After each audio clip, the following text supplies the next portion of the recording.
Coburn with Ian Anderson, and we'll start the program call-wise with a call from Queens. We have John on the line. Hi, John. Hi, Ian. Hi there, John. Yes, I have two questions. Would you ever consider writing an autobiography? And what inspired the title of Jethro Tull's debut LP, This Was? This Was came about because at the time we were just a little old blues band trying to earn a living when we made our first album. And although I've always been, I've always had a great reverence for black American blues of this 50s and 60s period.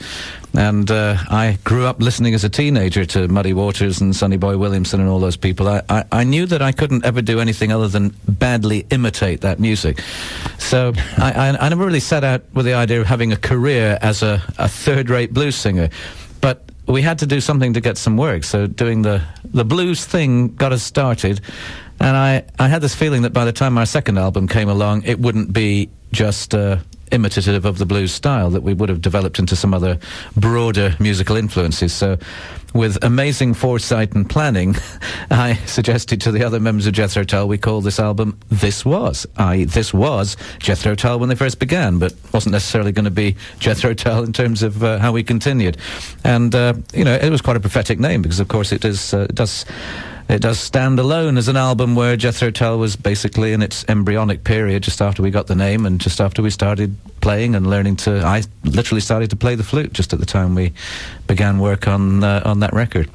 And the other question was about the autobiography. And the autobiography, well, it's not something I would rule out. My writing, I never wrote anything since English essays in your equivalent of high school, which is a long, long time ago, up until when we started work on the website at the end of 1998, and I had to start putting together material for the website. So during 1999, I was found myself writing more and more, and sometimes writing prose and even writing a travel piece for United Airlines in-flight magazine.